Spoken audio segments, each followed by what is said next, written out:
하나님의 말씀은 고린도후서 1장 21절 22절입니다. 우리를 너희와 함께 그리스도 안에서 굳건하게 하시고 우리에게 기름을 부으시는 하나님이시니 그가 또한 우리에게 인치시고 보증으로 우리 마음에 성령을 주셨느니라. 우리가 7월 달에 성령에 의한 삶을 살펴보려고 했습니다. 그러다가 제가 안식을 가면서 돌아와서 살펴보기로 했는데, 안식을 기간 동안에 우리의 비전을 더 선명히 우리가 살펴보는 게 중요할 것 같아서 우리가 9주간에 걸쳐서 우리의 비전, 하나님의 비전을 살펴보았습니다. 자, 그리고 우리가 34차 십자가 성령 컨퍼런스가 성령에 의한 삶이었는데, 오늘부터 성령에 의한 삶을 이렇게 다시 살펴보면서 우리가 성령과 동행하는 삶에서 자라날 수 있기를 바랍니다. 오늘은 그 첫 번째 시간으로 성령에 의한 삶의 개요에 대해 살펴보겠습니다. 성령에 의한 삶의 개요. 첫째, 신약시대는 성령의 시대입니다. 신약시대는 성령의 시대입니다. 우리의 신앙생활은, 특별히 신약시대의 신앙생활은 처음부터 끝까지 성령에 의한 삶입니다. 성령에 의한 삶은 우리 신앙의 모든 면에서 필수입니다. 구약에서부터 성경은 새 언약, 즉 신약에 대해서 예언하고 있습니다. 예레미야 31장 31절에서 34절에 그 부분이 잘 나와 있습니다. 한번 성경 찾아보시죠. 여호와의 말씀이니라. 보라, 날이 이르리니 내가 이스라엘 집과 유다 집에 새 언약을 세우리라. 새 언약, 신약을 말합니다. 그러니까 구약에서부터 새 언약이 예언되어 있습니다. 이 언약은 내가 그들의 조상들의 손을 잡고 애굽 땅에서 인도하여 내던 날에 맺은 것과 같지 아니할 것은. 자, 여기 하나님이 이스라엘 백성들을 애굽 땅에서 건져낼 때 맺은 언약이 어떤 언약입니까? 구약입니다. 시내산에서 맺은 언약. 그런데 이 신약은, 새 언약은 구약과 다를 거다, 이렇게 지금 말하고 있죠. 같지 아니할 것은 내가 그들의 남편이 되었어도 그들이 내 언약을 깨뜨렸음이라. 여호와의 말씀이니라. 그러나 그날 후에 내가 이스라엘 집과 맺을 언약은 이러하니 곧 나의 법을 그들의 속에 두며 그들의 마음에 기록하여 나는 그들의 하나님이 되고 그들은 내 백성이 될 것이라. 여호와의 말씀이니라. 자, 여기 보면 새 언약이 구약과 다를 거다, 이렇게 말하고 있는데, 새 언약의 특징이 뭐가 될 거라고요? 여기 33절에 보면 하나님이 하나님의 법을 하나님 백성들 속에 두고 그들의 마음에 기록하게 될 것이라고요. 이게 구약과 다를 점이라고요. 자, 그러면 구언약에서는 하나님이 하나님의 법을 어디에 기록했습니까? 돌에 기록했습니다. 돌비라고 이렇게 써있는. 그래서 하나님께서 시내산에서 돌에 십계명을 새겨주셨죠. 이게 구언약이라면, 새 언약은 구약과는 달리 하나님이 하나님의 법을 하나님 백성들 속에 두며 그들의 마음에 기록하게 될 것이다, 이렇게 표현하고 있고요. 그래서 34절에 그들이 다시는 각기 이웃과 형제를 가리켜 이르기를 너는 여호와를 알라 하지 아니하리니 이는 작은 자부터 큰 자까지 다 나를 알기 때문이라. 그러니까 하나님이 하나님의 법을 그들의 속에 기록함으로 그들 각자가 하나님을 알게 될 것이다. 그리고 하나님이 그들의 악행을 사하게 될 것이다, 이렇게 말씀하고 있습니다. 아멘. 자, 그런데 그럼 이 하나님의 언약이 약속이 어떻게 성취됐습니까? 그게 고린도전서 1장 21절과 22절을 보면 잘 볼 수 있습니다. 이 구절만 이 부분을 말하고 있는 게 아닌데요, 한 대표적인 구절입니다. 오늘 이건 본문 말씀입니다. 다시 한번 보시죠. 우리를 너희와 함께 그리스도 안에서 굳건하게 하시고. 그러니까 우리말 성경에는 이렇게 번역되어 있기 때문에 이게 그 의미가 잘 이렇게 덜 살아나는데요. 근데 영어 NIV 성경에는 이 부분이 이렇게 되어 있어요. 21절에 Now it is God who makes both us and you stand firm in Christ. 우리를 너희와 함께 그리스도 안에서 굳게 세우시는 분은 하나님이시다. 그러니까 it is God. 그분은 하나님이시다. 어떤 분이? 우리와 너희를 그리스도 안에서 굳게 세우시는 분이 하나님이시다. 그러니까 여러분, 우리가 그리스도 안에서 굳게 세워지는 것은요, 근본적으로 우리의 일이 아닙니다. 많은 사람들이 그것을 우리의 일로 생각하기 때문에 진정한 승리하는 삶을 누리지 못합니다. 우리의 일이 아니고 누구의 일이라고요? It is God. 하나님의 일이라는 거죠. 이게 하나님이 하시는 거라는 겁니다. 그리고 이 일을 위해서 하나님께서 어떻게 하셨다고 말하느냐? 여기 보시면 우리에게 기름을 부으신 이는 하나님이시다. 여기 기름은 성령의 기름 말합니다. 그가 또한 우리에게 인치시고 보증으로 우리 마음에 성령을 주셨느니라. 그러니까 우리를 그리스도 안에서 굳게 세우시는 분이 근본적으로 하나님이신데, 이 일을 위해서 하나님이 우리 안에 성령을 주셨다, 이렇게 말하고 있습니다. 아멘.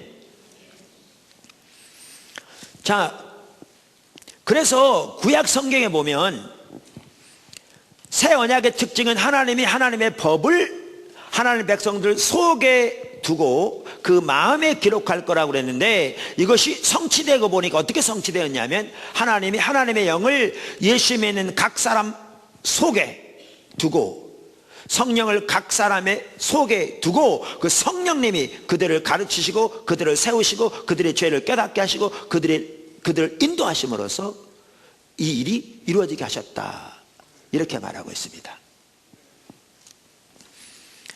그러니까 그 성경 해석의 원칙에 있어서 한 중요한 원칙이, 구약은 신약을 토대로 이해하는 것이거든요. 왜냐하면 신약이 성취고 구약이 약속이니까요. 그러니까 한 예를 들면 이렇습니다. 자동차가 아직 발명되기 전에 미국에서 한 아버지가 아들에게 내년 네 생일 선물로 아빠가 마차를 하나 사줄게, 이렇게 약속했습니다. 그런데 그 다음에 생일이 되기 전에 자동차가 발명됐습니다. 그랬더니 아빠가 그 약속을 지키기 위해서 자동차를 사줬습니다. 자, 그러면 약속을 안 지킨 게 아니고 약속을 지킨 것이거든요. 그렇게 하나님의 구약에 뭐라고 새 언약에서 예언하셨냐면, 하나님의 법을 하나님 백성들 속에 두고 그 마음에 기록할 거라고 그랬는데, 이게 딱 성취되고 보니까 어떻게 성취되었냐면, 하나님의 영은 성령을 그들의 마음속에 두셔서 그 성령으로 하여금 저들을 가르치고 지도하고 인도하고 저들의 죄를 깨닫게 하시고 저들에게 예수님의 말씀을 생각나게 하신 거죠. 생각나게 하신 거죠. 한 구절 더 보겠습니다. 이게 고린도후서 3장 6절입니다. 여기에 보면 새 언약의 특징을 한마디로 잘 정리하고 있습니다. 사실 새 언약과 구언약, 그러니까 신약과 구약의 차이를 한마디로 잘 정리하고 있습니다. 3장 6절, 그가 또한 우리를 새 언약의 일꾼 되기에 만족하게 하셨으니, 그러니까 새 언약은 그 뜻입니다. 율법 조문으로 하지 아니하고 오직 영으로 하매니 율법 조문은 죽이는 것이요 영은 살리는 것이니라. 우선 먼저 우리말에 영이라고 나와 있잖아요. 영. 그 헬라어에서 영이라는 단어는 뉴마라는 단어입니다. 혹은 푸뉴마라고 하죠. 처음에 그 폐는 묵음인데요. 자, 그런데 그러니까 영어는 영을 스피릿이라고 그러잖아요. 그런데 사람의 영을 가리킬 때는 소문자로 스피릿이라고 쓰고요. 하나님의 영인 성령을 가리킬 때는 구분하기 위해서 대문자로 씁니다. 그러니까 스피릿, 대문자로 쓰는데, 헬라어에는 하나님의 영을 가리킬 때건 사람의 영을 가리킬 때건 똑같이 소문자로 쓰여 있습니다. 헬라어는 한 단락의 첫 번째 글자 외에는 다 소문자로 되어 있습니다. 그러니까 이게 이 단어가 하나님의 영을 가리키는 건지 사람의 영을 가리킨지는 이제 학자들이 그것을 문맥을 보고 또 여러 가지 성경적인 전체적인 이해를 토대로 해서 이제 해석을 해야 합니다. 번역할 때. 그래서 번역할 때 그렇게 해석할 뿐만 아니라 이제 우리들이 또 그것을 이제 분별하는 거죠. 그래서 우리말의 번역에는 그냥 영이라고 번역되어 있기 때문에 이게 애매모호합니다. 뭐를 가리키는 건지 명확하게 안 돼 있는데요. 여기에 말하는 영은 성령을 가리킵니다. 성령을 가리킵니다. 그래서 영어 성경 중에서 주요 영어 성경들은 예를 들면 킹제임스 성경에는 원래 처음에는 작은 소문자 S를 썼다가 뉴 킹제임스에는 성령을 바꿨습니다. 뿐만 아니라 RSV, NRS, NAS, NIV, ESV 등 대부분의 주요 영어 성경들은 다 여기에 영을 성령으로 이해합니다. 대문자로 기록하고 있습니다. 자, 그러면 명백합니다. 사도 바울이 말하기를 하나님이 우리를 새 언약의 일꾼으로 삼으시기를 기뻐하셨다, 이렇게 말하면서 이 새 언약은, 신약은 문자에 의한 삶이 아니요 성령에 의한 것이다, 이렇게 말하고 있습니다. 그러니까 신약을 한마디로 요약한 게 뭐냐? 성령에 의한 것이다, 그 말입니다. 한마디로 요약한 게. 그래서 세계적인 성서학자였던 F.F. 브루스 박사는 그 뉴 센츄리 바이블 카멘터리라는 주석 시리즈에서 그 고린도서 1장 22절에 대한 주석을 달면서 이렇게 얘기했습니다. 그러니까 우리나라에 우리 한국에 나온 세계적인 학자 중에 한 분이 이제 김세윤 박사님인데, 그분이 박사학위를 받을 때 그 지도 교수가 F.F. 브루스 박사였습니다. 그러니까 세계적으로 유명한 학자 중에 한 분이었습니다. 시약학자인데요. 그분이 바로 아까 우리가 읽은 본문 말씀에 대해서 주석을 달면서 이렇게 말했습니다. 그리스도의 부활과 기독교인의 부활 사이의 현재 시간은 성령의 시대이다. 그리스도의 부활 언제 일어났습니까? 2000년 전에 일어났습니다. 기독교인의 부활은 언제 일어납니까? 예수님이 다시 오실 때 일어납니다. 성경에 보면. 그럼 그분이 하는 말이 그리스도의 부활과 예수님이 재림할 때 일어날 기독교인의 부활 사이, 그 사이의 현재 시간은 성령의 시대이다, 이렇게 말했습니다. 왜냐하면 이러한 성경적인 가르침을 볼 때에 신약시대가 성령의 시대인 것을 명백하게 볼 수 있습니다. 아까 F.F. 브루스 박사만 하더라도요, 은사주의 오순절 신학자가 아닙니다. 학자가 아닙니다. 그리고 그가 이렇게 말한 게 사도행전을 기초해서 말한 것도 아닙니다. 제가 왜 이렇게 말하냐면, 오순절 은사주의 배경을 가진 학자들은 주로 강조하는 성경책이 사도행전입니다. 그리고 성령의 불로를 많이 강조합니다. 반면에 비오순절 이 학자들, 소위 개혁주의라고 하는 학자들은 많은 분들이 서신서를 많이 강조합니다. 성경에는 둘 다 있습니다.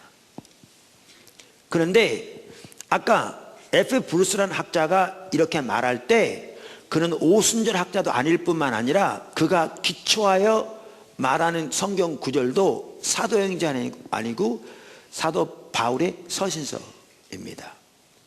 그러면서 하는 말이 그리스도의 부활부터 그리스도의 재림까지는 이 사이는 성령의 시대다, 이렇게 말하고 있습니다. 성경이 명백하게 말하고 있기 때문에 그렇습니다. 예수님께서 승천하시면서 제자들에게 단순히 책 한 권을 남겨주시면서 그 책 내용대로 잘 살아라 라고 당부하지 않으셨습니다.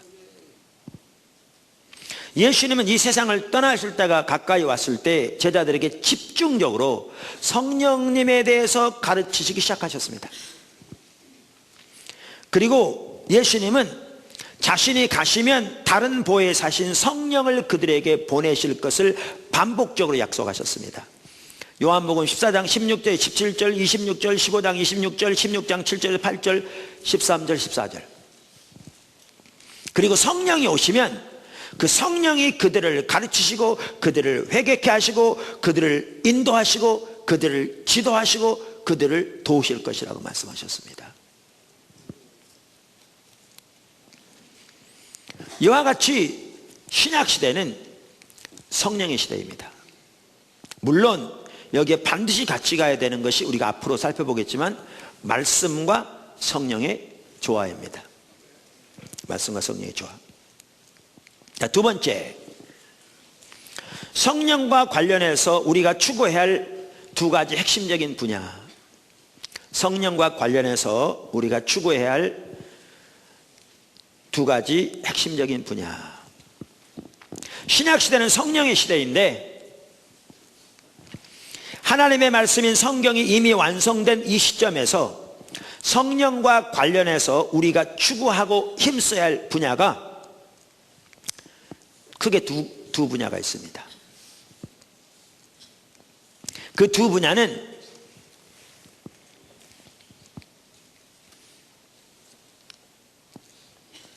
하나는 성령님과의 교제이고 다른 하나는 성령의 능력 혹은 성령의 나타나심, 성령의 은사입니다.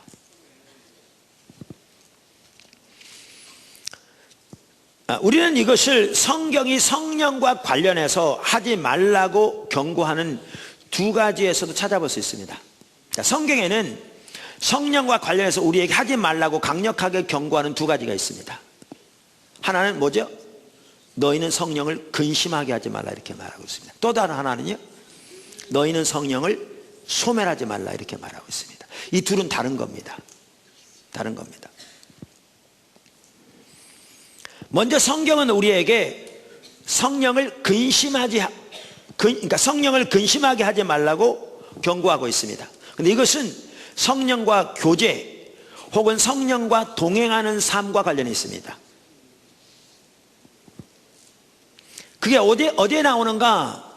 에베소 4장 30절에 나옵니다. 한번 찾아보시죠. 하나님의 성령을 근심하게 하지 말라. 아멘.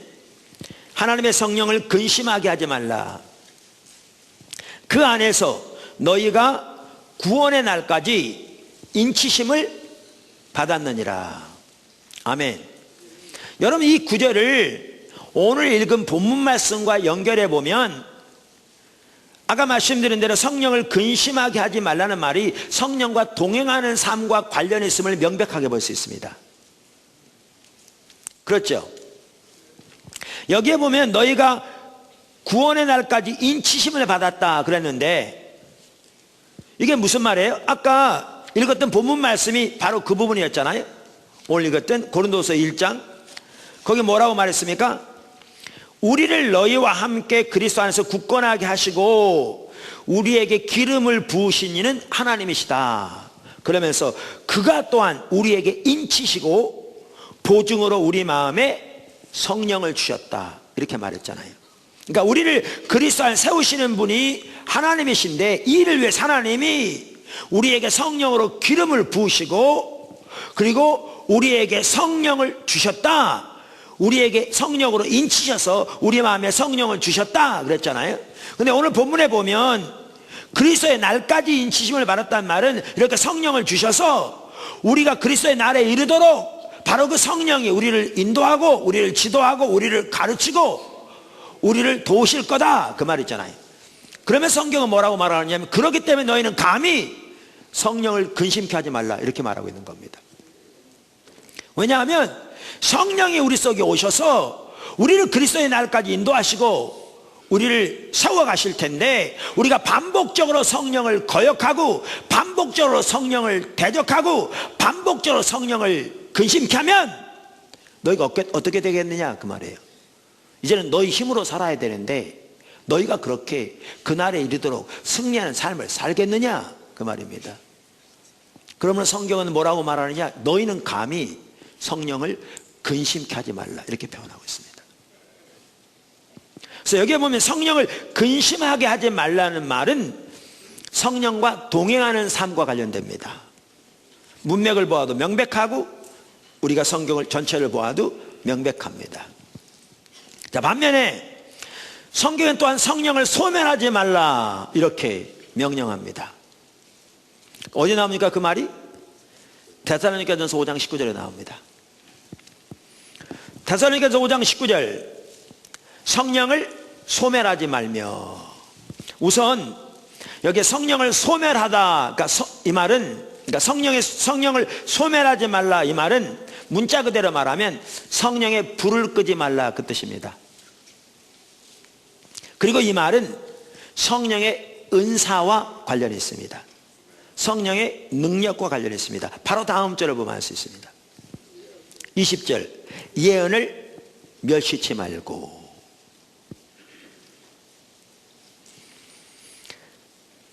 태춘의 주석을 보니까요, 그 부분을 이렇게 잘 정리해 놨더라고요. 이 부분에 대해서 읽어보겠습니다. 성령을 소멸치 말며는 성령의 불을 끄지 말며로 번역할 수 있다. 이렇듯 성경은 성령을 불로 묘사하는 예가 많다. 마태복음 3장 11절, 누가복음 3장 16절, 12장 49절, 사도행전 2장 30절. 고린도 교회에서는 성령의 역사를 무질서하게 사용하여 광신적 태도가 많은하였음에 비해, 가로 열고 고린도전서 12장 14장 가로 닫고, 데살로니가 교회에서는 오히려 성령의 활동을 제한하거나 배격하는 일을 하였던 것으로 보인다, 이렇게 표현하고 있습니다. 그래서 여기 성령을 소멸치 말라, 이 말은 성령의 불을 끄지 말라는 뜻인데, 이 뜻은, 이 말은 성령의 능력, 성령의 나타나심 혹은 성령의 은사와 관련 있는 말입니다. 그러니까 이 두 가지를 보아도 성령과 관련해서 크게 우리가 추구해야 할 부분이 두 가지 부분이 있는 걸 볼 수 있습니다. 하나는 성령과의 교제 혹은 성령과 동행하는 삶, 다른 하나는 성령의 능력, 성령의 은사. 아멘. 여기에서 이 두 가지의 조화가 매우 중요합니다. 이 두 가지의 조화가 매우 중요합니다. 그러니까 성령님과 동행하는 삶과 성령의 능력이 나타나는 것, 이것은 마치 칼로 물을 베듯이 둘을 딱 분리할 수 있는 건 아닙니다. 왜? 동일한 성령님의 역사이기 때문에. 그런데 그럼에도 불구하고 이 두 가지가 별개로 나타날 수 있다는 사실을 기억해야 합니다. 다시 말하면 성령님과의 깊은 교제, 즉 성령과 동행하는 삶이 없이 성령의 은사들이 얼마든지 나타날 수 있다는 겁니다. 성령의 은사를 통한 성령의 능력이 얼마든지 나타날 수 있다는 겁니다.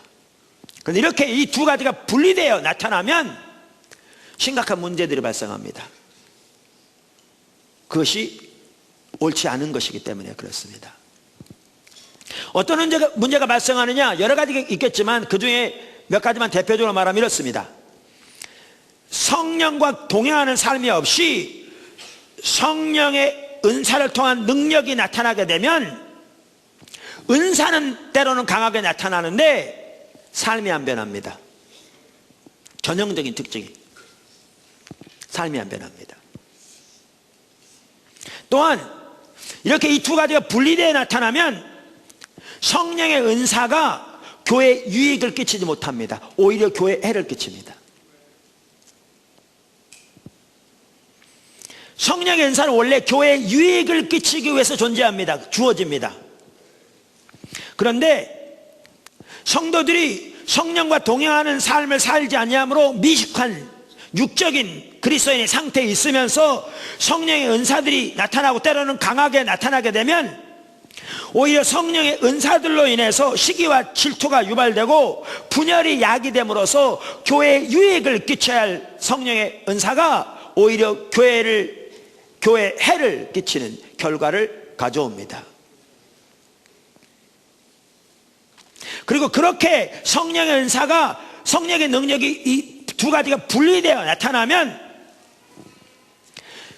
성령의 은사가 나타나는 사람들이 그 성령의 은사를 교회의 유익을 위해 사용하기보다 자기의 유익을 위해 사용합니다. 오늘 한국교회는 더 이상 성령의 은사가 거의 안 나타납니다. 그래서 요즘은 거의 문제되지 않습니다. 근데 20년 전만 해도 그 당시에는 성령의 은사들이 많이 나타났습니다.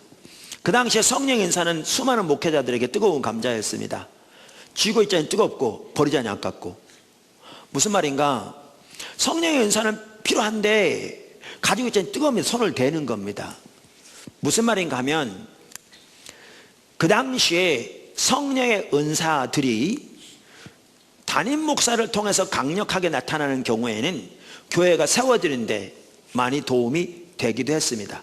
그러나 성령의 은사들이 그 당시에 일반 성도들에게 강하게 나타날 경우 그것이 교회를 세우기 위해서 유익하게 사용되는 경우가 거의 없습니다. 성령의 은사가 강력하게 나타나면 사람들은 곧바로 그 뒤에 줄을 섰고요. 그럼 당파를 형성하게 됐고요. 그래서 교회에는 시기와 질투가 만연하게 되었고요. 그러한 사람들은 목회자의 질서 안에 순복하지 않았고요. 그러면 목회자들은 그들을 견제하게 되고요. 그러면 그들은 목사가 능력이 없으니까 자기들을 배척한다고 그러고요. 그러면 따로 나가서 가정재단을 차리고 자기 사역을 추구하고요. 이렇게 되어지면서 교회의 유익을 세워야 할 성령의 은사가 수많은 경우에 오히려 교회의 해를 가져오게 되었습니다. 그래서 뜨거운 감자와 같았습니다. 이게 분리되어 나타나면 이렇게 됩니다. 분리되어 나타나면. 이에 대한 아주 좋은 성경적인 예가 고린도 교회입니다. 고린도 교회입니다. 우선 고린도 교회는 성령의 은사가 부족함이 없이 나타났던 교회였습니다. 고린도전서 1장 7절 잘 보여집니다. 한번 보시죠. 너희가 모든 은사에 부족함이 없이 우리 주 예수 그리스도의 나타나심을 기다림이라. 여기 보시면, 그러니까 고린도 교회는 모든 은사가 부족함이 없이 나타났던 교회였습니다. 그런데 고린도 교회는 성령과 동행하는 삶을 살지 않은 교회였습니다. 어디를 보면 알 수 있는가? 고린도전서 3장 1절을 보면 알 수 있습니다. 다른 것을 보아도 알 수 있는데요, 대표적 한 구절만 보면 고린도전서 3장 1절을 보면 알 수 있습니다. 형제들아, 내가 신령한 자들을 대함과 같이, 우리말에 신령하다 이렇게 써 있으니까 우리는 이런 말 들으면 신령한 사람 이렇게 생각하잖아요. 문자들을 번역하면 영적인 사람은 그 말입니다. 이걸 바꿔 말하면 성숙한 사람 그 뜻입니다. 내가 너희를 신령한 자들을 대함과 같이 너희에게 말할 수가 없어서 육신에 속한 자 곧 그리스도 안에서 어린아이들을 대함과 같이 하노라. 여러분 고린도서 2장과 3장을 보면, 그래서 어떤 분들은 여기서 세 종류의 사람을 찾습니다. 어떤 사람들은 고린도전서 2장에 보면 육에 속한 자란 말이 나옵니다. 이들은 불신자들을 가리킵니다. 예수를 믿지 않는 육에 속한 자들. 그 다음에 어떤 종류가 있냐면 지금 여기 3장 1절처럼 고린도 교회처럼 예수를 믿는데 육에 속한 그리스도인, 예수를 믿긴 믿는데 전혀 성숙하지 못한 육에 속한 그리스도인, 그러니까 이들은 성령과 동행하지 않는 사람들입니다. 예수를 믿어 하나님의 백성은 되었는데 육에 속한 하나님을 알지 못하는 사람들이 살아가는 삶의 방식과 거의 비슷하게 살아가는 사람들, 이들이 고린도 교회였습니다. 이들을 육에 속한 그리스도인이라고 표현하고 있습니다. 그 다음에 이제 한 종류가 여기 나오는 것처럼 신령한 자리를 표현한 것처럼 영에 속한 사람들, 다시 말하면 영적인 그리스도인들, 그걸 다른 말로 표현하면 성숙한 그리스도인들. 그래서 육에 속한 그리스도인들을 지금 뭐라고 표현했어요? 그리스도 안에서 어린아이라고 표현하고 있죠. 영적 어린 자들. 그러니까 이들은 영적인 분별력이 없어서 하나님의 것을 올바로 분별하지 못하니까 이들에게 굳은 음식을 가르치지도 못하는. 어린아이들은 어렸을 때 밥을 먹으면 어떻게 됩니까? 큰일 나죠. 그러니까 어려서 우유를 마셔야 되고 베이비 푸드를 먹어야 되잖아요. 그런 것처럼 가장 기초적인 것 외에는 저들이 소화할 수도 없는 육에 속한 그리스도인이라 이렇게 말합니다. 자, 그럼 여기 보십시오. 그 당시 고린도 교회는 육에 속한 그리스도인들이었습니다. 그걸 다른 말로 표현하면 뭐냐 하면 성령과 동행하지 않는 사람들이었습니다. 그런데 그들에게는 성령의 은사가 부족함이 없이 나타났습니다. 이렇게 나타날 수 있습니다. 분리돼서. 근데 이렇게 분리돼서 나타나면 심각한 문제들이 아까 발생한다고 그랬죠. 그러면 어떻게 되느냐, 그 분리돼서 나타나는 전형적인 열매들이 그대로 나타났습니다. 고린도 교회. 그 하나가 뭐냐, 그들은 성령의 은사는 부족함이 없이 나타나는데 삶이 안 변했습니다. 그들 가운데 죄가 가득했습니다. 실제 사도 바울이 서신서를 여러 교회에 보내잖아요. 또 사도 바울이 세운 교회들이 여러 교회가 있잖아요.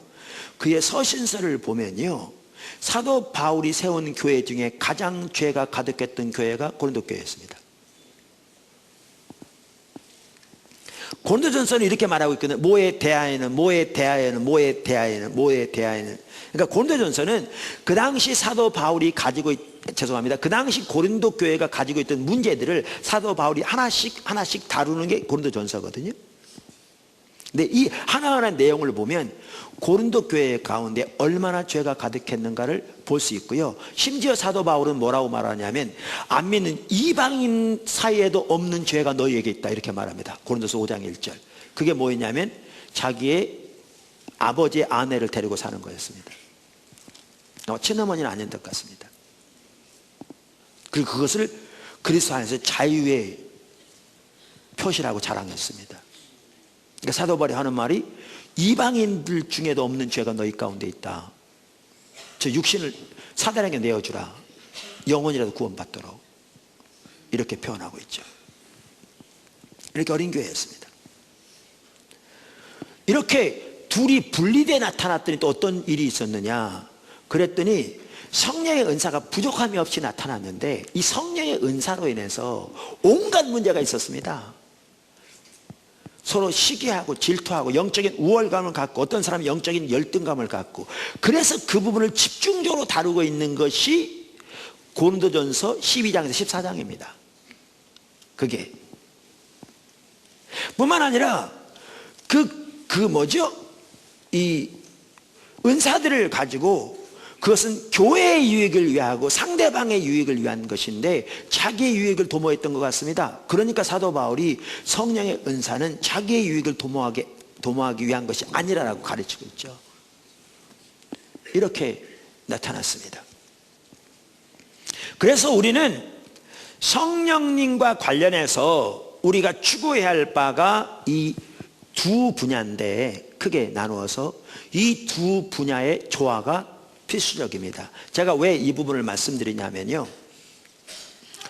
교회 역사를 보더라도 성령과 동행하는 삶을 추구하지 않고 성령의 은사와 능력만을 추구할 때에 이러한 심각한 오류들이 발생하는 것을 우리는 수없이 많이 이미 교회 역사를 통해 보았고요, 성경을 통해서 보았음에도 불구하고 오늘날도 그렇게 성령과 동행하는 삶에는 별로 관심을 갖지 않고 성령의 은사와 능력만을 추구하는 사람들이 적지 않다는 겁니다.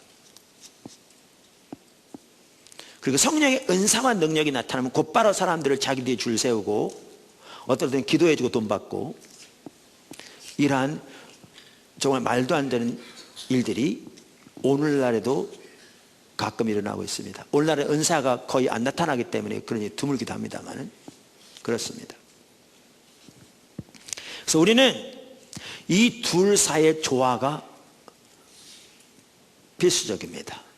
한 가지 더 살펴볼 게 있습니다. 더 넘어가기 전에 우리는 이 둘 사이의 조화가 필요한데, 우리는 이 두 부분이 더 강력하고 이 두 부분이 더 깊이 이루어지도록 추구해야 되는 것이 우리가 추구해야 할 바입니다.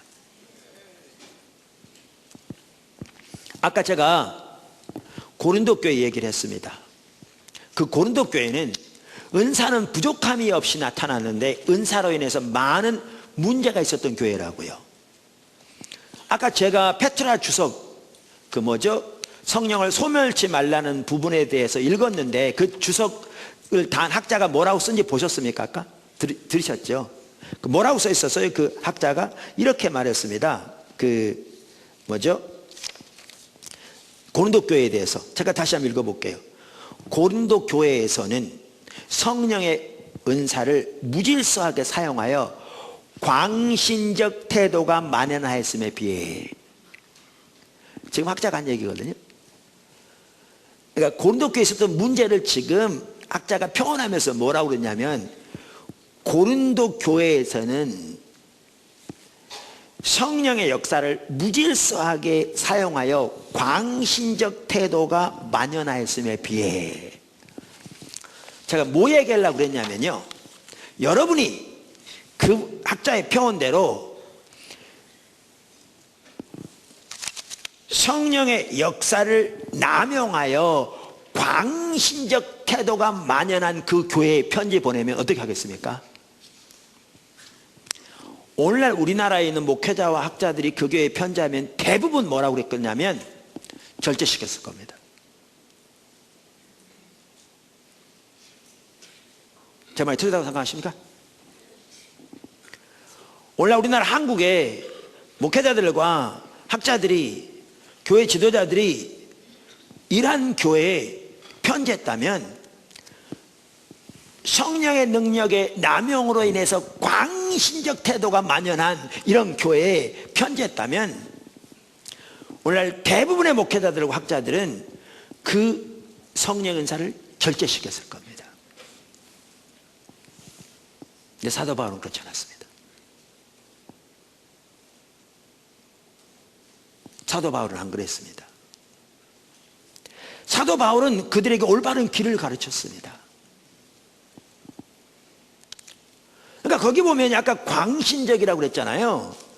이게 뭐냐면 그런 겁니다. 이게 고린도서 12장 14장 쭉 읽어보시면 금방 볼 수 있는데, 그들은 주일날 예배로 모이면 예배 수많은 그러니까 예배 그 시간에 어떻게 보면 많은 부분을 예언하면서 보낸 것 같아요.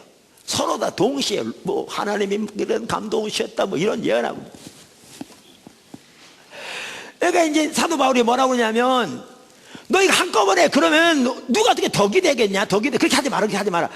2명 내지 3명만 해라. 2명 내지 3명만 해. 2명, 3명만 하고 차례대로. 그리고 예언하는 사람이 예언하면 다른 사람은 듣고 이게 하나님께 온 거지. 분별해라. 한 사람이 하다가 감동이 다른 사람은 주어지면 첫 번째 사람은 잠잠해라. 첫 번째 잠잠하고 다른 오늘 하라. 이렇게 2-3명만 해라. 2-3명만. 그리고 적당하게 하고 질서대로 해라. 이렇게 가르친 겁니다. 그러니까 성령의 은사들을 활용함에 있어서, 이 말은 기적적인 은사만 말하는 게 아닙니다. 앞으로 은사도 다룰 텐데,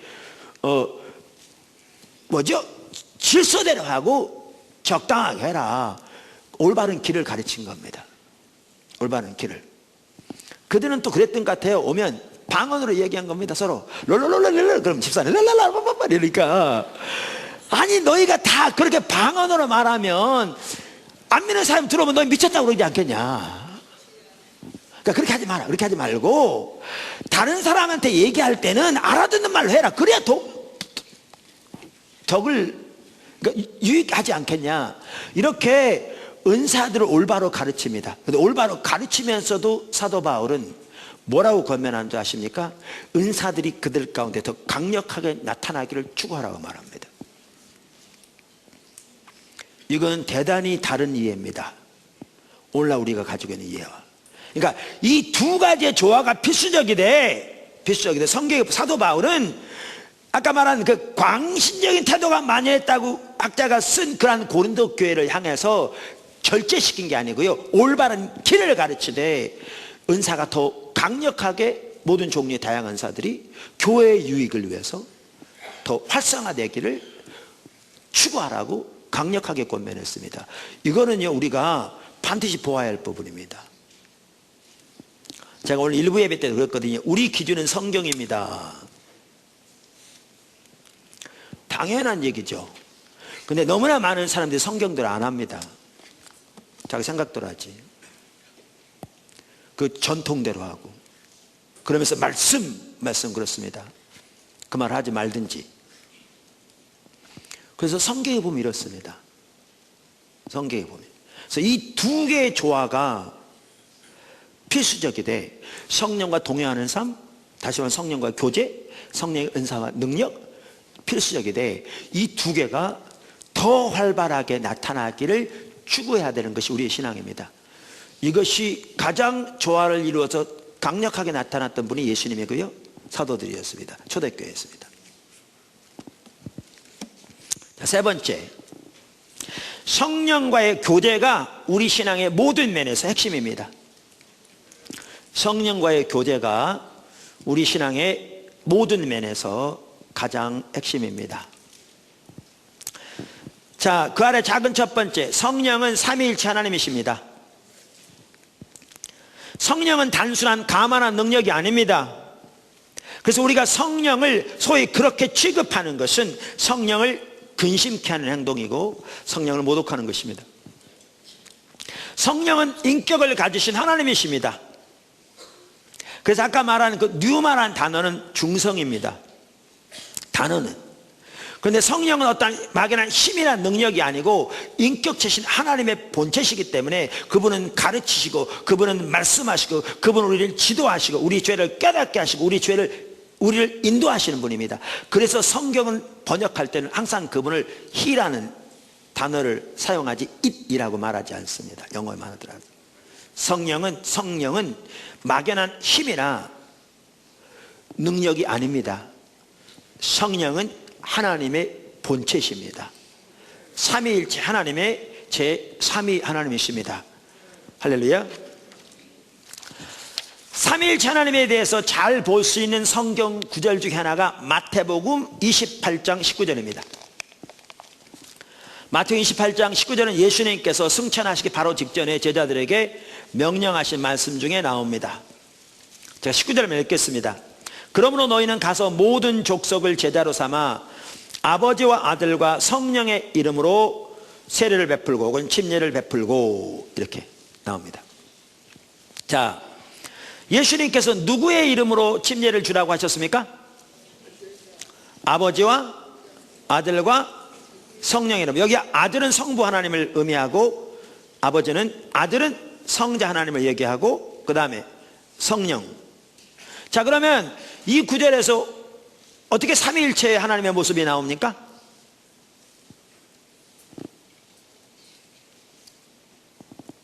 그러니까 제가 가끔 말씀드리잖아요. 우리말 성경은 이렇게 정확하게 성경을 이해하려고 할 때는 좀 부족한 점이 있다. 그러면서 몇 가지 이유가 있는데, 하나는 시제가 분명하지 않다. 과거, 현재, 미래, 완료, 이런 시제가 명확하지 않다. 그 다음에 단수와 복수가 명확하지 않다. 그 다음에 주어와 동사의 연결이 명확하지 않다. 많은 경우에 주어가 생략되어 있다. 이렇게 말씀드렸잖아요. 우리 언어가 그래서 그런지 몰라도 여기도 그게 해당됩니다. 여기 보면, 자, 아버지, 아들, 성령, 이분이 별개의 세 분이라면요, 이름이 복수로 나와야 돼요. 이름이. 그래서 너희는 가서 모든 족속을 제자로 삼아 침례를 주되 아버지와 아들과 성령의 이름들로 침례를 줘라 이렇게 돼야 돼요. 별개라면. 근데 여기에는 세 분이 나오는데 한 이름이에요. 이름이 단수예요. 삼위일체 하나님의 모습이 여기 나와요. 그래서 아버지와 아들과 성령이 한 분이세요. 그래서 이름이 하나예요. 그래서 아버지와 아들과 성령의 이름으로 침례를 주라. 그래서 성령은 삼위일체 하나님이십니다. 하나님의 제3위세요. 할렐루야. 초대교회는 사도행전 8장 16절 9장 6절 등에 보면 예수님의 이름으로 침례를 주었어요. 근데 예수님의 이름으로 침례를 주나 성부, 성자, 성령의 이름으로 침례를 주나 같은 거예요. 왜? 삼위일체 하나님이시기 때문에 그렇습니다. 또한 요한복음 14장 16절에 보면 예수님은 성령을 뭐라고 표현하셨나요? 또 다른 보혜사라고 표현하셨어요. 왜 또 다른 보혜사라고 표현한 줄 아세요? 예수님이 보혜사고요. 예수님과 또 다른, 그러니까 예수님과 똑같은 성격의 다른 보혜사라 그 뜻입니다. 누가? 여기에는 이 보혜사는 성령을 가리키는 말입니다. 그 성경을 보시면 알지만 성령이 신천지에서 이 보혜사가 이만이라고 그래요. 그러니까 그만큼 성경을 자기 식대로 갖다 붙여요. 이거는 성령을 가리킨다고 성경이 써 있어요. 성령은요 영이십니다. 이만희는 귀신이 아니잖아요. 근데 그걸 믿어요. 그리고 성령님은 하나님이시거든요. 이만희 조금 죽어요. 제가 보증합니다. 죽습니다. 두고 보십시오. 신천지 속해 있는 사람들이 어떻게 하는 사람들을 꾀해서 데려가려고 교회들을 방문하고 그러거든요. 그런 사람들 한 가지만 기억하면 돼요. 이만희가 죽으면 나오십시오. 아마 머지않아 죽을 것 같은데. 그럼 그 말이 다 거짓이라는 게 드러나는 거잖아요. 근데 그러면 또 딸리 쇠뇌에서 안 나오면 그만큼 쇠뇌된 겁니다. 멸망의 길을 가는 거죠. 여기 보면 성령을 가리킨 말입니다. 명백하게. 그러면서 성령을 가리킨 말인데 또 다른 보혜사라. 그럼 보혜사란 말이 아까도 말한 대로 예수님이 보혜사고요. 예수님과 똑같은 성격의 다른 보혜사라. 그 뜻이죠. 그리고 그 성령이 오순절날 제자들에게 마셨거든요. 성령이. 저는 이 보혜사라는 의미를 영어 확대 성경이라고 있어요. Amplified Bible이라고 그러는데, 그러니까 성경에 나오는 중요한 단어를 충분하게 이해할 수 있도록 이렇게 확대해서 해석해 놓은 거예요. 그 확대 성경에 보면 이 보혜사라는 단어를 7개 영어 단어로 번역했어요. 그 7개 단어가 뭐냐면 helper, 돕는 분, comfort, 위로하는 분, advocate, 변호자, intercessor, 중보자, counselor, 상담자, strengthener, 강하게 하는 분, 강건케 하는 분, stand by, 곁에 계신 분. 보혜사라는 의미입니다. 보혜사라는 의미입니다. 작은 두 번째, 성령과의 관계에 있어서 가장 핵심은 성령과의 교제입니다. 이처럼 성령님은 삼위일체 하나님의 본체시고요. 그래서 그 성경에 보면 성령님과의 관계에서 가장 중요한 핵심은 그분과의 교제입니다. 그걸 다른 말로 표현하면 성령과 동행하는 삶입니다. 아멘. 자, 우리가 이것을 고린도후서 13장 13절, 빌립보서 2장 1절 등에서 볼 수 있습니다. 자, 고린도후서 13장 13절을 보십시오. 주 예수 그리스도의 은혜와 하나님의 사랑과 성령의 교통하심이 너희 무리와 함께 있을지어다. 여기 교통하심은 교제라는 말입니다. 여기도 삼위일체 하나님의 삼위가 나옵니다. 그렇죠?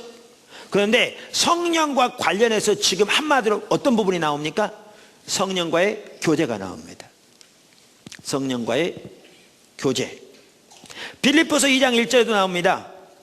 그러므로 그리스도 안에 있는 무슨 권면이나 사랑의 무슨 위로나 성령의 무슨 교제나 긍휼이나 자비가 있거든. 이 경우에 성령님과 관련해서 하나 특징적으로 나온 게 뭡니까? 성령과의 교제입니다. 성령과의 교제입니다. 이와 같이 성령은 삼위일체 하나님의 본체신데요. 본체신데 성령과 관련해서 성경이 말하는 한 핵심적인 요소가 뭐냐? 성령과의 교제입니다. 아멘.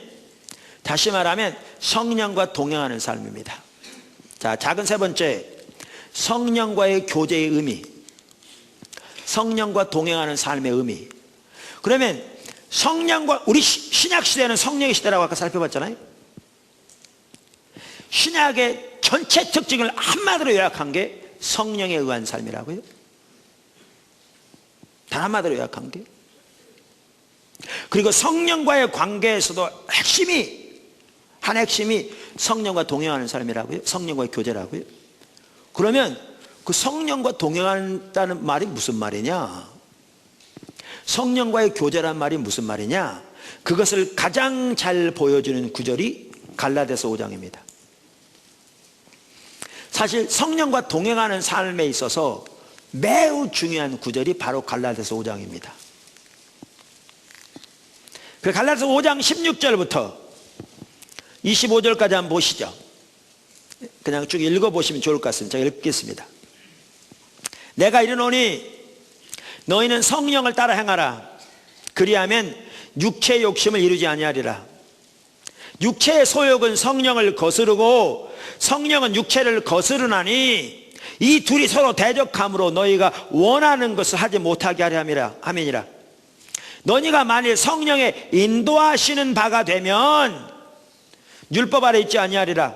육체의 일은 분명하니 곧 음행과 더러운 것과 호색과 우상숭배와 주술과 원수 맺는 것과 분쟁과 시기와 분냄과 당 짓는 것과 분열함과 이단과 투기와 술취함과 방탕함과 또 그와 같은 것들이라. 전에 너희가 너희에게 경계한 것 같이 경계하노니 이런 일을 하는 자들은 하나님의 나라를 유업으로 받지 못할 것이요.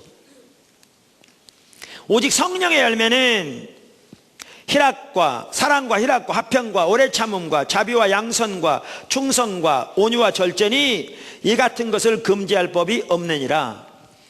그래서 예수의 사람들은 육체와 함께 그 정욕과 탐심을 십자가에 못 박았느니라.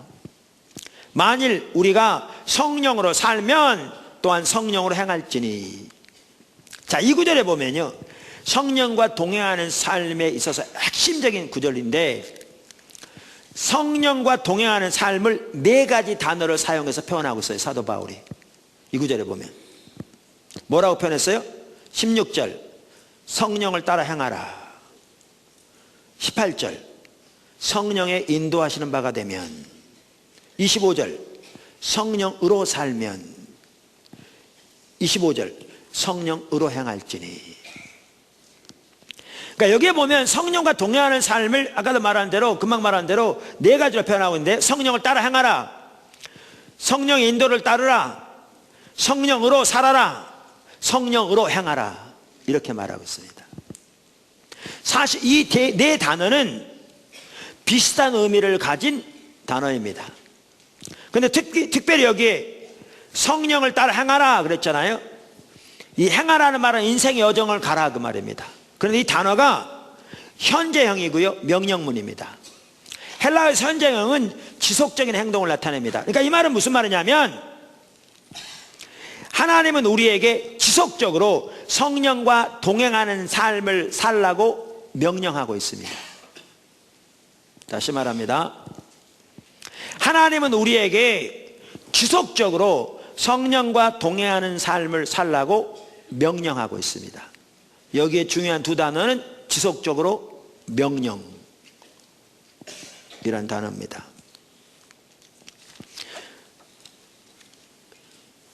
그런데 아까도 말한 대로 이 단어가 비슷한 의미를 가진 단어인데요.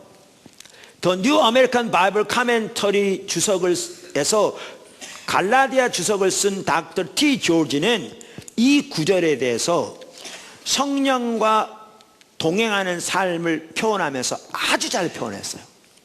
정말 잘 표현했어요. 제가 읽어볼게요. 그는 이렇게 말했어요. 이 아까도 말한 The New American Bible Commentary도요, 오순절 은사주의 신앙을 가진 분들이 쓴 책이 전혀 아닙니다. 복음주의, 보수주의 이해를 가진 학자들이 쓴 책입니다. 이렇게 말합니다. 그 부분에 대해서 바울의 용어에서 성령 안에서 걷다 혹은 성령에 의해 인도함을 받는다는 말은, 잘 들으십시오, 성령이 가시는 곳에 가고 성령의 음성을 듣고 그분의 뜻을 분별하며 그분의 인도를 따르는 것을 말합니다. 이게 성령과 동행한 삶입니다. 이게 신약의 삶입니다. 이게, 다시 말합니다,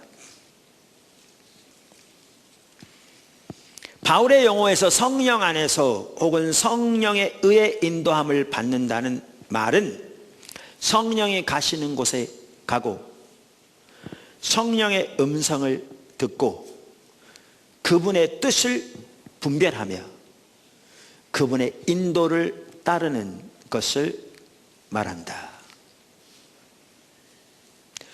여러분, 우리 모두가 이 삶을 살아야 합니다. 이게 신약에 말하는 신앙생활입니다. 우리가 다음번에 살펴보겠지만 단순히 당연히 우리는 말씀과 성령의 조화를 이루는 삶을 살아야 합니다. 그러니까 철저하게 하나님의 말씀에 토대한 삶을 살 때 단순히 이론적으로만 말씀이 아니라 진정한 의미에서 말씀에 의한 삶을 살 때 말씀의 토대 위에서 바로 이 삶을 살아야 합니다. 성령이 가시는 곳에 가고 성령의 음성을 듣고 그분의 뜻을 분별하며 그분의 인도를 따르는 삶을 살아야 합니다. 이게 갈라디아 5장에서 사도 바울이 말한 신약의 성도들의 삶입니다. 이 삶을 살 때 승리의 삶이 있을 것이고, 이 삶을 살 때 육신을 이기는 승리가 있을 것이고, 이 삶을 살 때 성령의 열매가 거기에 맺힐 것이고, 이 삶을 살 때 영적으로 성숙하게 됩니다. 나중에 살펴보겠지만요, 여러분 영적으로 성숙한 거요, 우리에게 달려있지 않다니까. 우리에게 할 일이 있습니다. 저절로 되는 건 아닙니다. 근데 성화나 영적으로 성숙한 것이 우리의 노력의 결과로 되어지지 않습니다. 하나님께서 뭐라고 말씀하셨냐면, 너희를 그리스도 안에서 굳건히 세우시는 분은 하나님이시다. 그리고 그분이 그 일을 가능하기 위해서 너희에게 성령으로 기름을 부으시고 너희를 인치셔서 너희 마음에 성령을 주셨다, 이렇게 말하고 있습니다. 그래서 우리가 영적으로 성숙하는 거요, 이렇게 성령과 동행하는 것이 영적인 성숙의 비결입니다. 이게 비결입니다. 여러분, 오늘날 이 삶을 살고 계십니까?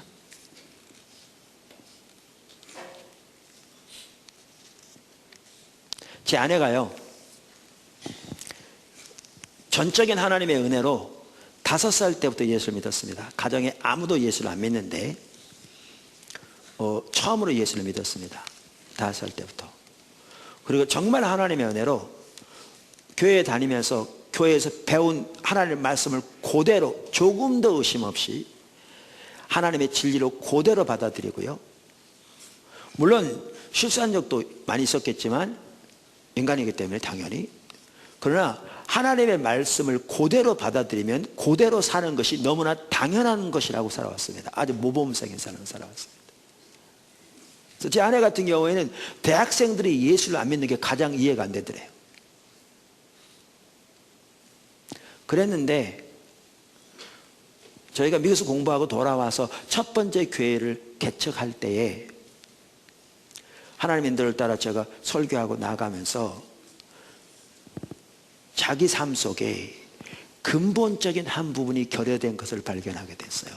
그게 뭐냐면 바로 이 부분이 결여된 걸 발견하게 됐어요.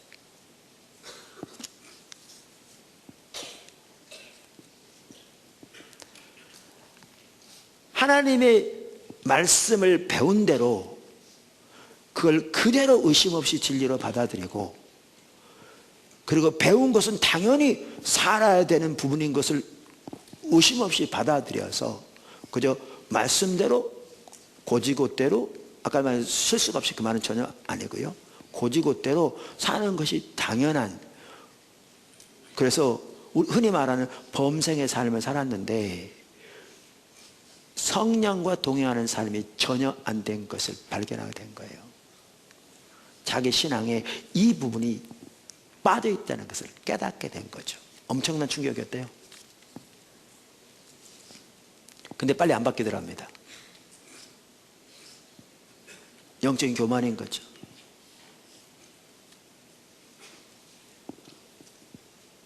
그때부터 집중적으로 뭘 하기 시작했냐면 철저하게 말씀의 토대에서 아까 T. 조지 박사가 말한 그대로 The New American Bible Commentary에서 잘 정리하고 있다니까요. 여기에 뭐라고요?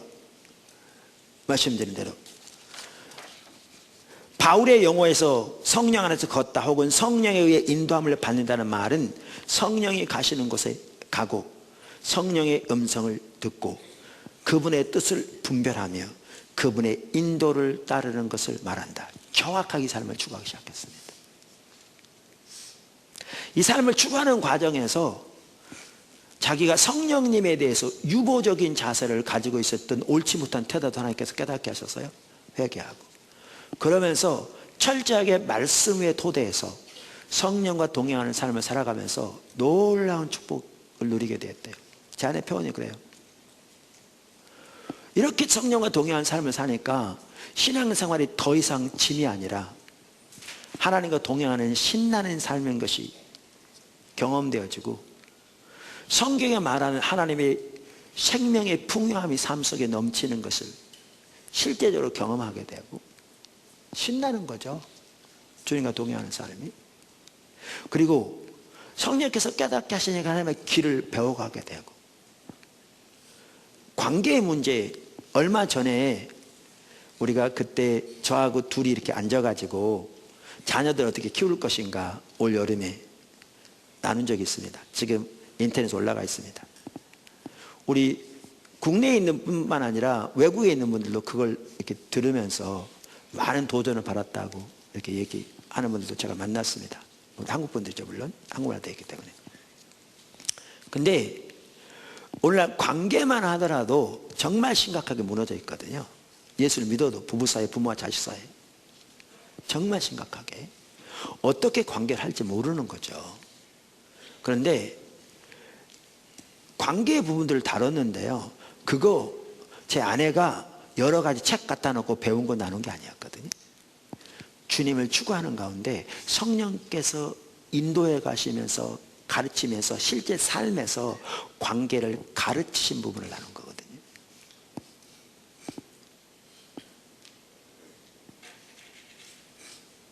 그걸 통해 놀라운 열매가 있게 되고요.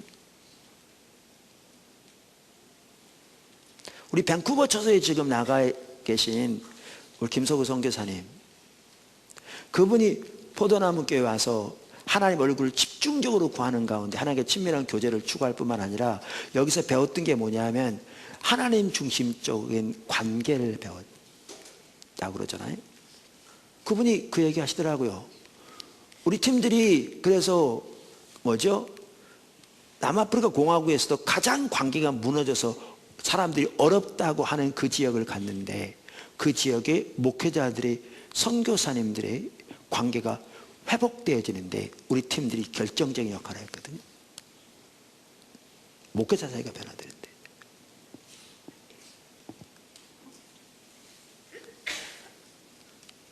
그거요, 성령이 가르치신 겁니다. 성경에는 성령이 가르치는 분이라고 나와 있잖아요.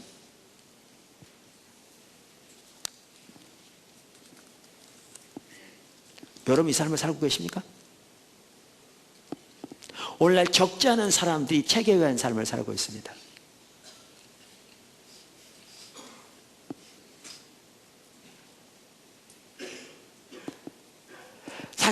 책에 의한 삶도 안 살고 있는 경우도 많습니다. 제가 일부 예배 때 나눴지만 적지 않은 사람들이 제 설교를 잘 이해하지 못하는 게 성경적인 기본적인 지식도 없어서 그런 경우가 많습니다. 여러분, 성경을 창세기부터 요한계시록까지 최소한 몇 번이라도 정독하십시오. 그냥 훌떡 넘어가는 게 아니라 몇 번이라도 자세히 정독하십시오. 성경적인 기초적인 부분이라도 있어야 하나님의 길을 배워갈 거 아닙니까? 근데 이거마저도 없으니까 뭐가 신앙인지도 모르고 어떻게 살아가는 게 신앙인지도 모르는 채 그냥 몇 가지 여기저기 주워 들은 거 외에는 어떤 뭐도 없는, 그러니까 그저 몇 가지 전통적으로 내려오는 종교적인 의식 몇 가지 하는 거를 그저 신앙생활을 생각한, 이렇게 전락해버린 거죠. 이렇게. 그러니까 우리는 철저하게 말씀의 토대가 되어야 합니다. 그런데 이 성경 말씀에 의하면, 우리가 이제 다음에 살펴볼 텐데, 우리의 신앙은 책에 의한 삶이 아닙니다. 신학을 한마디로 성령에 의한 삶이라고 성경이 정의하고 있다니까요. 예수님이 가시면서 책 한 권 남겨준 게 아니라니까요. 성령을 주셨어요. 그분이 우리를 그리스도의 날까지 인도하실 거라고요. 당연히 철저하게 하나님의 말씀에 토대한 삶이 신앙의 핵심이죠. 성령의 인도를 분별하는 것도 하나님의 말씀이 기준이니까요. 말씀과 성령의 조합. 그래서 이와 같이 성령과 동행하는 삶을 갈라디아서 5장은 잘 정리하고 있는데, 이 부분이 우리 신앙의 가장 핵심입니다. 모든 면에서. 그래서 특별히 25절에 우리말 성경에 성령으로 행할지니, 이 말을 영어 NIV 성경은 뭐라고 번역했냐면 Let us keep in step with the Spirit, 이렇게 되어 있어요. 우리가 지속적으로 성령과 함께 발걸음을 떼자, 이렇게 되어 있어요. 이스라엘 백성들은 인생의 여정을 가는 것을 살아가는, 인생의 여정을 살아가는 걸 길을 걷는 걸로 비유했거든요. 우리하고 비슷하게 인생 여정 그러잖아요. 그래서 이 말은 우리의 살아가는 모든 환경에서, 삶에서 성령과 함께 발을 떼자, 그 뜻입니다. 제가 자주 말씀드린 대로 우리나라 여학생들 2명이 걸어가는 걸 보면 둘이 걸어가는데 거의 무의식적으로 발을 맞춰 가다 보니까 옆에서 한 명이 가는 것처럼 가거든요. 그런 것처럼 성령과 함께 매 순간 동행하라, 이게 하나님의 명령입니다. 우리가 배워야 할 삶입니다.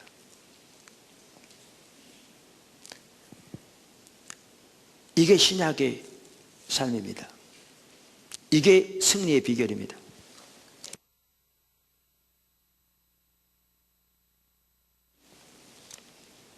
우리 모두는 반드시 이 삶을 배우고 그 안에 자라나야 합니다. 포도나무께 지체 여러분, 반드시 이 삶을 배우고 그 안에 자라나야 합니다. 그게 신앙입니다. 네 번째, 우리에게는 성령의 능력도 필요합니다. 다시 말하면 성령의 은사와 성령의 나타나심도 필요합니다. 우리가 앞으로 기회 되면 살펴보겠습니다만, 예수님과 사도들을 통해서 나타나는 성령의 사역의 성격이 어떠한 부분인가를 보면 이게 오늘날 얼마나 절실하게 필요한가를 볼 수 있습니다. 특별히 성령의 능력과 나타나심은 하나님 나라 사역을 위한 도구로서 매우 중요합니다. 여러분, 사도 바울을 보십시오. 그가 예루살렘에서 일루리온까지 복음을 전하고 이제 더 나아가 로마로부터 스페인까지 가서 복음을 전했는데, 사도 바울이 로마 교회에 편지하면서 그동안 그가 감당한 사역을 이렇게 요약하고 있습니다. 이건 사도 바울이 서신서에서 요약한 말입니다. 그의 사역을 사도 바울이 직접 요약한 말입니다. 그럴 동안 놀라운 성령의 사역이 사도행전에 나와 있습니다. 근데 지금 제가 읽는 것은 사도 바울이 친히 자기 말로 그동안 감당한 하나님의 사역을 요약하고 있는 겁니다. 그게 로마서 15장 17절에 붙어 있습니다. 이렇게 말합니다. 내가 그리스도 예수 안에서 하나님의 일에 대하여 자랑하는 것이 있거니와. 내가 나 자신을 자랑할 게 아무것도 없다. 나를 통해 더해진 일 하나님이 하신 것이다. 그러나 그 일은 내가 한 것이 아니고 하나님께서 하신 것이기 때문에 내가 자랑한다면 그걸 자랑하겠다, 그 말입니다. 특별히 로마서가 어떤 성격의 서신서냐면요, 로마 교회에 사도 바울이 믿고 있는 바, 사도 바울을 통해 생하고 있는 바를 로마 교회에 알려서 그 로마에 가서 그 로마 교회에 교제하고 그 로마 교회를 통해서 파송을 받아 스페인까지 가서 복음을 전하기를 원했습니다. 그래서 그것을 담아서 지금 로마 교회에 편지하고 있는 겁니다. 로마서가. 그래서 여기에 보면 지금 사도 바울이 그동안 해왔던 사역을 지금 한마디로 정리하고 있습니다. 로마 교회. 그러한 의도를 가지고. 그러면서 이렇게 말합니다. 그래서 내가 자랑하겠다면 하나님께서 하신 일을 자랑한다. 그건 하나님이 하신 거니까. 그러면서 18절, 그리스도께서 이방인들을 순종하게 하기 위하여 나를 통하여 역사하신 것 외에는 내가 감히 말하지 아니하노라. 내가 지금 말하는 것은 하나님께서 일하신 것이다. 하나님께서 이방인들을 그리스도께 순종하기 위해서 일을 하셨다, 그 말입니다. 그러면서 그 일은, 이 일은 하나님이 일을 하셨는데 이 일은 무엇을 통해서 되어졌느냐? 두 가지를 통해 되어졌다고 말합니다. 뭐라고요? 말과 행위로. 행위는 성의 역사를 가리킵니다. 그래서 NIV 성경은 어떻게 보였냐면 말과 works, 일로 이렇게 대절하면서 일을 쭉 줄거 놓고 바로 나오는 것처럼 표적과 기사의 능력과 성령의 능력, 여기 일이 이걸 말하는 겁니다. 그래서 말과 일로 되어졌는데, 그러니까 그 일은 사도 바울이 감당한 그 사역은 말과 일로 되어졌는데, 이 일은 뭘 의미하느냐? 표적과 기사의 능력과 성령의 능력, 그리고 주를 긋습니다. 그것으로 이루어졌으며, 그리하여 내가 예루살렘부터 두루 행하여 일루리건까지 그리스도의 복음을 편만하게 전하였노라. 보십시오. 예루살렘에서 일루리건까지 사도 바울을 통해서 놀랍게 복음이 증거되었는데, 뭐를 통해 그 복음이 증거되는가? 말씀과 성령의 사역을 통해 되어졌다고 말합니다. 사도 바울이 친히 자기 말로. 그리고 어떻게 그렇게 되어졌는가는 사도행전에 잘 기록되어 있습니다. 성령의 능력이요, 왜 필요한 줄 아십니까? 하나님 나라 사역을 위해 필요합니다. 하나님 나라 사역을 위한 연장이기 때문에 그렇습니다. 도구이기 때문에. 왜 우리가 그 필요성을 못 느낀 줄 아십니까? 하나님 나라 사역을 안 감당하니까. 우리가 안 하니까. 제가 자주 예를 드리잖아요. 우리 뒤에 공사, 이렇게 산을 깎아내는 공사였잖아요. 저 마니터 보면 산 전체를 깎아내버렸습니다. 근데 우리가 공사할 때 그 기계는 들어오지 않았어요. 근데 제가 현장 소장으로부터 들은 얘기입니다. 그런데 요즘은 포크레인이 큰 게 있는데 얼마큼 크기까지 나왔냐면, 그 8톤 트럭인가 있잖아요. 그 큰 거, 이렇게 축 같은 거 나르는 거. 포크레인이 2번 뜨면 이 8톤 트럭이 가득 차는 포크레인까지 나왔답니다.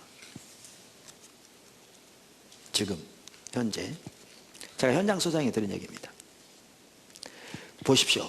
포크레인이 2번만 뜨면 8톤 트럭이 가득 차. 이거 5분도 안 걸려요. 근데 만약에 삽으로 이거 채운다고 생각해 보십시오. 수십 명이 달라붙어도 한나절 해야 가득 찰까 말까 할 겁니다. 삽도 없다고 생각해 보십시오. 이건 거의 불가능하죠. 이거 한 차 세우는데. 산을 깎아내려면 하루에도 이게 몇십 대씩 들어갔다 갔다 해야 되는데, 여러분, 연장에 따라 효율이 그렇게 달라집니다. 성령의 은사와 능력은 하나님 나라 사역을 위한 연장입니다. 여러분, 구제만 하더라도요, 구제의 은사가 있는 사람은 누구를 언제 어떻게 도와야 할지가 보입니다. 성령의 능력으로. 그리고 그렇게 순종하면 매우 큰 효과가 나타납니다. 우리는 성령의 은사가 있건 없건 구제해야 합니다. 성경이 명령하고 있기 때문에. 근데 은사가 나타나면 훨씬 더 효율적입니다. 가르치는 것도 마찬가지입니다. 위로하는 것도 마찬가지고, 치유도 마찬가지고, 다른 기적적인 은사들도 마찬가지고 그렇습니다. 그러니까 성령의 은사는, 능력은 하나님 나라 사역을 위한 도구입니다. 그러니까 우리에게 절실하게 필요합니다. 이 두 가지가 다 필요할 뿐만 아니라 강력하게 필요합니다. 한 가지 언급하고 넘어간다면, 성령의 은사는 이렇게 하나님 나라를 위한 도구인데, 어떤 사람들은 자기에게 성령의 은사가 나타난다고 자랑하는 사람도 있습니다. 그 사람들은 이런 사람과 똑같습니다. 하나님이 땅을 팔아 꽃갱이를 주었더니 땅은 전혀 안 파고 가슴에 꽃갱이 달고 다녀. 그러면서 의시대. 니네 꽃갱이 있냐? 나는 꽃갱이가 있다. 어떤 사람이 가슴에다가 꽃갱이를 달리고 다니면서 의시된다면 여러분 다 웃을 겁니다. 지금 웃는 것처럼. 이게 은사를 가지고 자랑하는 사람들의 태도입니다. 하나님 앞에서 은사는 하나님 나라 사역을 위한 도구입니다. 오늘 저는 성령에 의한 삶의 개요를 살펴보았습니다. 신약시대는 명명백백하게 성령의 시대입니다. 성령의 시대입니다. 당연히 말씀과 성령의 조화가 핵심입니다. 이 부분 앞으로 살펴볼 겁니다. 두 번째, 성령과 관련해서 우리가 추구해야 할 핵심적인 두 분야는, 하나는 성령과 동행하는 삶, 즉 성령과의 교제고, 다른 하나는 성령의 능력, 즉 성령의 나타남, 은사입니다. 이 두 부분이 조화를 이루되 강력하게 나타나는 것이 성경이 말하는 우리의 신앙생활이고 우리가 추구해야 할 바입니다. 우리는 무엇보다 성령과 동행하는 삶을 추구해야 되는데, 성령과 동행하는 삶은 T. 조지 박사가 말한 것처럼 성령이 가시는 곳에 가고 성령의 음성을 듣고 그분의 뜻을 분별하며 그분의 인도를 따르는 것을 말합니다. 그리고 우리는 아울러 하나님 나라의 사역을 위해 다양한 강력한 성령의 은사들이 필요합니다. 이게 신약의 삶입니다. 이 삶을 우리가 더 배워갈 수 있기를 바라고 이 안에 자라날 수 있기를 바랍니다. 말씀드린 대로 우리의 기준은 성경입니다. 성경은 이 부분을 명명백백하게 말하고 있습니다. 하나님의 말씀을 토대로 우리가 이번 시리즈를 통해서 성령과 동행하는 삶에서, 그리고 성령의 능력을 힘입어 하나님 나라의 사역을 감당하는 일에서 더욱더 자라날 수 있게 되기를 주님의 이름으로 축원합니다. 기도하겠습니다.